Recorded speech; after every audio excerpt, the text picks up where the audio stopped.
In the Pokemon TCG, evolution has been a core mechanic since day one. Generally speaking, when you evolve a Pokemon, its stats like HP and damage improve significantly and its overall power scales accordingly. Some of the best decks ever have been based around evolving strategies, including literally all 4 of the top 4 decks in Standard right now. But there have been many times in Pokemon TCG history where this is just not true. Cases where Pokemon are better used when they haven't fully evolved. Today, I'm here to break down the most incredible cases of when evolving isn't worth it in the Pokemon trading card game. So let's get started. Subscribing is the best way to support me, and if you enjoy at any time, I'd greatly appreciate it. Let's go. Before I get into the Pokemon, I want to get some ground rules and explanation out of the way so I don't get them hammered at me over and over in the comments. First, I'm not going to include baby Pokemon because for almost every iteration of the mechanic in the TCG, they weren't able to evolve into anything. So no prismatic evolutions Bidoof, no Cleffa, none of that. This video covers Pokemon who, in the trading card game context they were released in, are able to evolve further. Second, I'm not going to be including all the break Pokemon pre-evolutions because despite being able to evolve further, most of these break pre-evolutions weren't designed with the break in mind. But I guess an honorable mention goes to Trevenant from X and Y base set with this item lock ability. Lastly, no rule box Pokemon that depict pre-evolution Pokemon on them count, since in that iteration of the TCG the card couldn't evolve. So no Terra Pikachu EX or anything like that. But this whole topic can raise the question of why not evolving a Pokemon is even good in the first place. Well, the simple reason is that it saves your deck space by not needing to play the next stage. In competitive play, every deck space matters so much that clunking up your deck with unnecessary cards isn't ever worth it. And that's why avoiding evolution is so key to these Pokemon's success in pro tournaments. With the rules and explanation out of the way, let's get started with the Pokemon that has had the most instances of being better unevolved: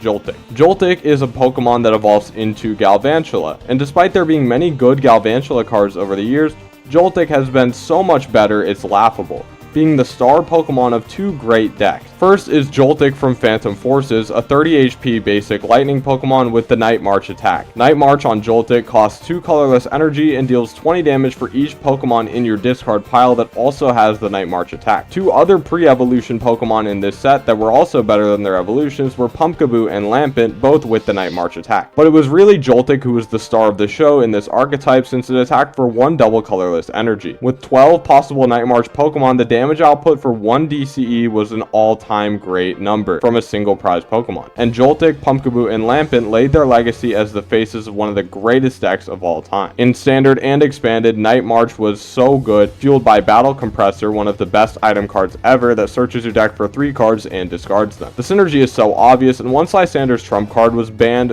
Joltik and Night March in general became one of the best decks in the game, and it stayed that way until Power Creep pushed it out of Expanded. Joltik from Stellar Crown, however, never reached the same heights as the Night March one, but it was still the engine to 2 very solid decks. Jolting Charge on this 30 HP basic Pokemon costs 1 colorless energy and searches your deck for up to 2 grass energy and 2 lightning energy and attaches them to your Pokemon in any way you like. This was combined with powerful yet expensive attackers like Iron Hands EX with the powerful Ampy Very Much attack, which takes extra prize cards, as well as Pikachu EX for a massive 300 damage and an ability making it difficult to return knockout. Joltik Box, as it went on to be called, placed top 4 at a regional and was a decent play in the early formats of Scarlet and Violet on. But at the 2025 World Championships, Fuguan Lao from China stunned the world by winning the seniors division with the Joltik Box Goldengo EX fusion deck. Joltik was used with Iron Hands and Pikachu for early game pressure, and it relied on Goldengo EX for draw power and late game closing with the Make It Rain attack and coin bonus ability. The deck has since placed pretty respectably at majors despite being a bit of a noob trap, and it wouldn't be possible without Joltik. I guess the Galvantula from Shrouded Fable was always played in the Joltik box decks, but come on, we're never using that if it wasn't for what it evolved from. While Joltik enabled hyper-aggressive strategies, Elgyem, the pre-evolution of Behem, enables more slow-paced control strategies in Standard. Elgyem from Black Bolt has the Slight Shift attack, which for 1 psychic energy moves 1 energy from one of your opponent's Pokemon to any of their other Pokemon. It cannot be overstated how broken this attack is on a basic Pokemon for control strategies. With Elgyem, decks that rely on manual attachments to attack like Dragapult EX suddenly struggled to even get going. Decks like Grim Grimmsnarl can now run out of energy by being forced to retreat their Frostlass and attack at the same time. Charizard runs out of energy very quickly, and Gholdengo can even be put in situations where Elgyem runs away with the game. This attack single-handedly lifted control from unplayable to actually kinda decent. Once Psyduck released in Mega Evolution, Pidgeot control was finally revived, not to its former glory, but still pretty good,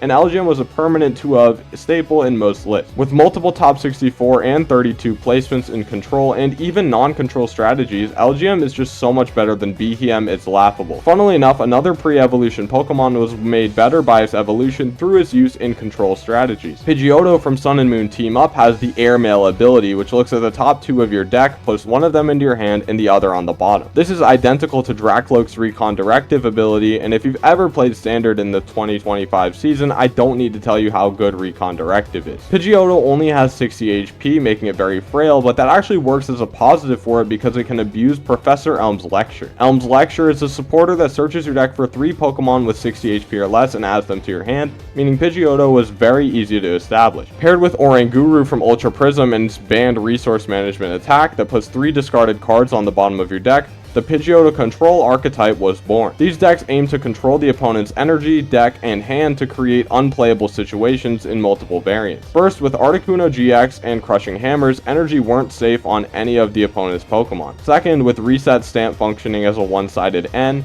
Lieutenant Surge's strategy to play 2 supporters, Jesse and James to discard 2 cards from each player's hands, and Mars to discard another one, the opponent could be set to a 0-card hand as early as 3 prize cards remaining. Then after all of that, Chip Chip Ice Axe can control the opponent's top deck, and then Oranguru could recycle all of these resources infinitely, and so long as the opponent couldn't attack, you would win the game in a slow grind. This archetype was extremely respected and successful in Standard, and it wouldn't have been possible without Pidgeotto's draw power and consistency. While Pidgeot from Team Up, the same set, was occasionally used in these types of decks, nobody would even consider using this card if it weren't for Pidgeotto. Airmail is such a great ability, and I'm sure Dracloak is undoubtedly proving that true in the present day. Next, we need to talk about the various V Pokemon that are straight up better and more successful than their VMAX and V-Star evolutions. First up is Cramorant V. This colorless type basic Pokemon V has 2 great attacks. V-Catch costs 1 colorless energy and searches your deck for 2 cards and adds them to your hand. This is great for consistency, but it's really used for its second attack, Spit Shot. For 3 colorless energy, it discards all energy attached to Cramorant and does 160 damage to one of your opponent's Pokemon. It just so happened that the Dedenne GX was in almost every deck at the time and had exactly 160 HP, meaning Cramorant could one-shot it off the bench. This card saw pretty good success in Welder decks, since one Welder and a turn attachment could turn Spit Shot into a turn 1 attack,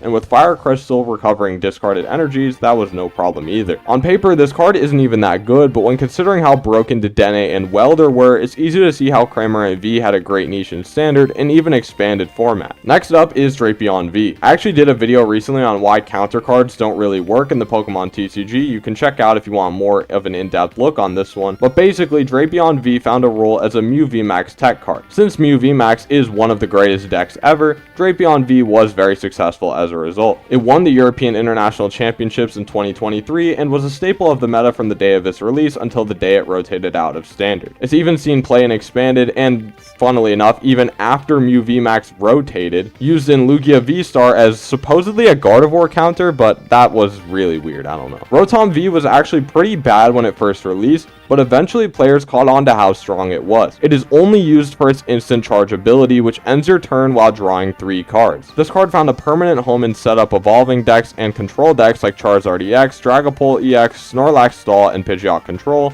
and it even saw niche usage in Miraidon. On your first or second turn, just being able to get 3 more cards to work with for next turn is invaluable, and Rotom was one of the best cards that rotated out of Standard last year. It combines so well with Arven and Forest Sealstone, since Arven could search for an item and Forest Sealstone, and then Forest Sealstone could be slapped onto Rotom to find any card in your deck. It won countless tournaments and would undoubtedly make a huge impact on the meta right now if it were legal. Another support Pokemon V that was better than its VMAX or V-Star counterpart was Crobat V from Darkness Ablaze. It has the Dark Asset ability, drawing cards until you have 6 cards in your hand when it is benched, but at only 1 use per turn at maximum. This is almost identical to the ability of Shaman EX, which was so broken that it got banned and expanded, but Crobat having access to it was game-changing in Standard and Expanded. It formed a bat and mouse duo with Dedenne to create arguably the most broken card draw combo in Pokemon TCG history, enabling tons of big basic decks like ADP, Firebox, and more. Crobat even went on to support the likes of Eternatus VMAX and Arceus V-Star in numerous tournament-winning decks. This ability is just so good to have on a basic Pokemon, and Crobat V was a staple of the meta from the day it released until the day it was rotated. The last Pokemon I'll mention is Dragonite V. Dragonite V's second attack, Dragon Gale, costs 2 water energy and a lightning energy and does 250 damage at the cost of doing 20 damage to each of your benched Pokemon. This found a permanent home in Lost Zone toolbox decks since Mirage Gate could power up Dragonite in a single turn. Mirage Gate is an item card that only works if 7 or more cards are in your Lost Zone, aka 7 or more cards are gone forever. It searches the deck for 2 different types of basic energy and attaches them to your Pokemon in any way you like. One Mirage Gate and one manual attachment could get Dragon Gale online, and this much damage for one gate on a 230 HP basic Pokemon was incredibly strong. It won countless tournaments and was one of the best attackers in the game for most of Lost Box's time in Standard. But that's the video. I'm sure I missed some, so let me know in the comments section which Pokemon I didn't cover. Anyways, thanks for watching.